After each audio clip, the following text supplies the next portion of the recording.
911.0058339. Nevada 57237. Oregon, Tennessee 184373. Texas, Washington, MLO 237926. Highest legal points, California, DBO 1666881. She's the mortgage mom. She can get things done. When you're in need and don't know where to go, pick up the phone and call Mom. The preceding recorded program has been a paid advertisement by Mortgage Mom Radio, Inc. We offer this program as a service to our listeners. This station and its management do not endorse or object to the information, views, or opinions discussed in the program. KKGO HD1 Los Angeles, Orange, and Riverside counties. Turn it up. It's time to party. Here we go. Also on the iHeartRadio and streaming worldwide at GoCountry105.com. All right. Turn up your radio right now. This is Go Country 105. The following recorded program is a paid advertisement by Brothers on Law. We offer this program as a service to our listeners. This station and its management do not endorse or object to the information, views, or opinions discussed in the program. The opinions expressed in the Brothers on Law show are for informational purposes only and are not a substitute for personal professional legal advice. Thanks for tuning in to Brothers on Law on Go Country 105. I'm Larry Mandel. And I'm Rob Mandel. And we've been trial attorneys here in Los Angeles for over 40 years. On our show, we will discuss current events, talk about legal issues, and have some very entertaining guests stop by. So stay tuned every week for Brothers on Law right here on Go Country 105.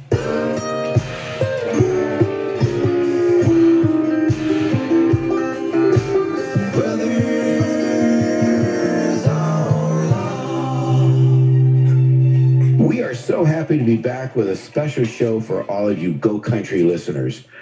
We are still recording via Zoom, but we can't wait to be back in the studio. And hey, here's a big shout out to Debbie the Mortgage Mom. Is she still on the air too? Oh, yes, she is, Rob. Good for her. These times of COVID are scary and, they're wearing on our sanity. Every day feels like some kind of roller coaster ride. Sometimes it feels like it's a good ride, and other times not so much. A roller coaster with cabin fever. Yeah, I tell you. You're stuck on it. Yeah, you can't get off. You're stuck in one little roller coaster, and it's like confined, very confined. So we wanted someone to join us today that can help us with some of the feelings that we may be all going through during these really unusual times. That's right. So that's why we are so lucky to have with us Susan Ashley, PhD. She is a clinical psychologist. She is an author of books on psychology and with a focus on ADD and ADHD. And what can I say? There's a lot of other things that she has in her bailiwick and her background, and we'll talk about those. So welcome to the show, Dr. Ashley. Welcome, Dr. Ashley. Good morning. Dr. Ashley, tell us what attracted you to this profession. Well, I get that question a lot, and usually people actually will ask me, oh, is it because you had your own trauma and you want to figure out your own problems, or because you're good at giving advice? And the answer is no to that. I came to psychology in a very unusual way. When I was a kid, I saw the movie The Snake Pit, Olivia de Havilland, in a black and white movie where she slowly goes insane and ends up in the snake pit of the mental institution. And for some reason, as a 10-year-old little girl, that intrigued me. And right then and there, I decided I wanted to be a psychologist. So that motivated you to help people.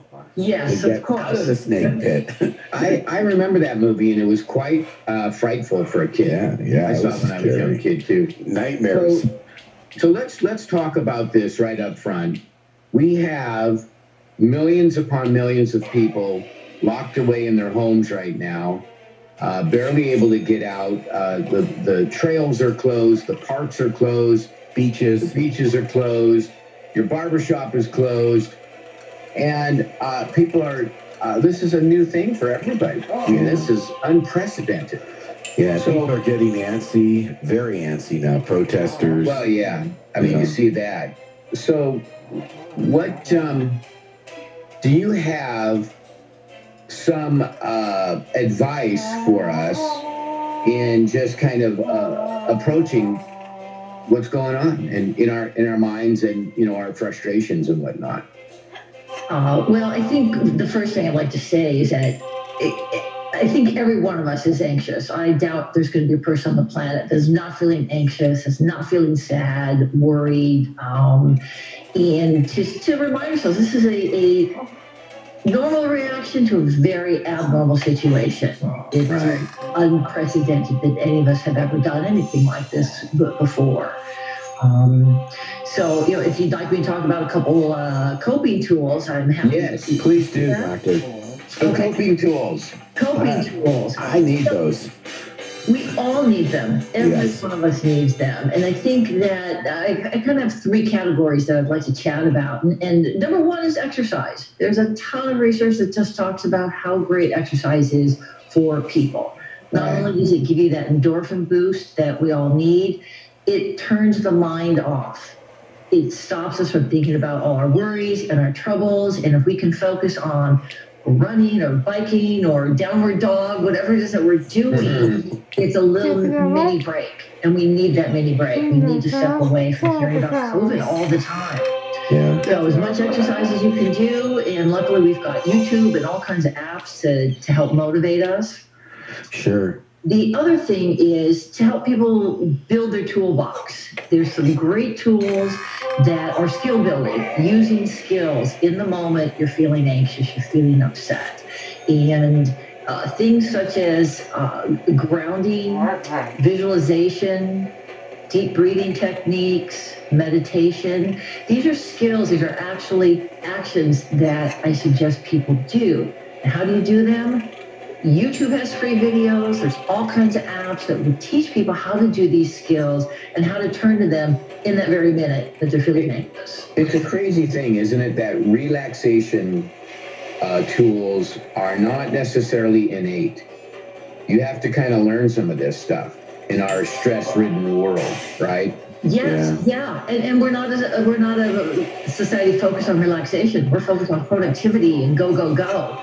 Right. And, you know, doctors, like for me, I know those techniques, but I just don't have them in my storage here. I forget about them. So I think it's important for our listeners to understand that even if you've done it before, go back and look at the YouTube and you know, light that fire again. I was just going to say, you can set a timer. It doesn't have to be an hour. You can do a 5-minute deep breathing. You can do a 10-minute yoga or relaxation. Something that you can think of it like turning off a light switch of anxiety. But I do want to go back to the exercise for a moment. Now, what if the only means you really have to get any good exercise is outdoors? Can we do that without increasing anxiety? You know, because I do see people out walking their dogs and whatnot and on their bikes, and I think it's great. But I do wonder, you know, there's that little voice in the back of my mind is, are they risking getting the virus? Am I risking getting the virus or giving it, et cetera, et cetera? So, you know, what is your thought on all that? You know, I think it's a great question because being outdoors with fresh air and sunshine feels good. It's really good for the mood. But I notice when, even myself, when I'm out walking and I see another person, there's an automatic anxiety reaction. You know, that person has the virus. They're walking too close to me. They don't have a mask. And normally we're not used to being having a threat reaction when we see another person. And that's really unusual and uncomfortable and disturbing. So I think being outdoors is good, but obviously we have to make sure that we're physically distancing ourselves from other people. So that's how you cope with it, doctor? Because I went and got these headsets, and I waited in line, you know, at the Best Buy, and I noticed that the people behind me, there was a man and his son, a young son, but the son, and they both were wearing masks, but the son kept on coming like within a foot or two of me, just playing around. And you're right, my anxiety level just went way up. Yeah, which is unusual for us. We're not used to looking at people as a threat. It's very unusual. You know, the other coping tool I'd like to suggest to people, it's one of my favorite besides exercising, is to make sure you're engaging in activities that you enjoy.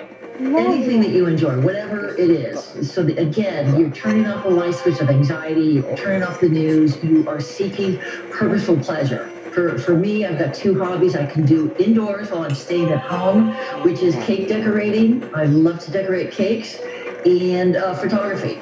So I can work on my photographs. Other people might read or sew or whatever activity, you have to purposely find pleasure. You kind of have to push aside that American ethic, work ethic. Go, go, go. You got to kind of have to resist that and get into your pleasure mode and be okay with it, right? Yes. Yeah. In fact, I'm watching on the news and I'm hearing these other psychologists come out and tell people, keep your routine, get dressed every day, do your hair, do your makeup. And then I'm the opposite. I'm thinking this is a great time to sleep in if you can, not have to dress to impress, not have to do your hair and makeup, and enjoy being home, enjoy not having to drive in the traffic, enjoy not having to interface with your coworkers, with a bunch of other people. I think there's some freedom that's coming from staying at home. It's super relaxing unto itself. I mean, and you got your kid, maybe you have kids, and you get to bond with your kids better. I mean, there's a lot of positive things that can come out of this. Yeah, I feel like I'm getting closer to my family just by being at home. And it is kind of a forced home vacation, right, Doctor? Yes, it's a staycation. And I think because there's so much negativity out there that is real, that we have to purposely look for the good in it. Find the positive of the stay-at-home time. And if you're not finding it, look for it. Make a list of what actually is good about this. And there are some really nice benefits of it, in spite of all the tragedy that's going on. We're Larry and Rob Mandel, the brothers-in-law, here on Go Country 105. Do you have a legal issue you need help with? We want to hear from you. Find us on Instagram and send us a message. Then tune in on Saturdays at 8 a.m. right here on Go Country 105. Hey, if you missed any part of this show or you just want to hear it again, go to brothersonlaw.com for all of our previous shows and all things Brothers on Law. Are there any other coping tools? Because, obviously the big worry, I think for most people, is I don't have money coming in. And this promise of $1,200, if I get it, great. But I mean, $1,200 doesn't go very far, really, these days for almost anybody. So do you have any other coping tools that you can suggest to us? Well, unfortunately, I don't have any money coping tools. I sure wish I did. But yeah, that certainly is a worry for a lot of people. And people are having to really sit down and budget. I think that's a helpful coping tool, is where can I cut expenses and what things do I not need? There's a lot we can do without. We find out staying at home, there's plenty we don't have to have. There's a lot that we can do without and be more judicious. Yeah. I guess you're saving money on going out to movies and restaurants and just what's available and cheap or free, around the neighborhood and whatnot. Yeah, and you got to be a little creative too, I guess. My hairstylist, who's losing a lot of business, there's a lot of people in that profession and other, close contact type professions. He just says, you know what? Just what you guys suggested. I've revamped my whole economic schedule. And I'm actually happier because I've gotten rid of some of the things that I really don't need. And I've realized that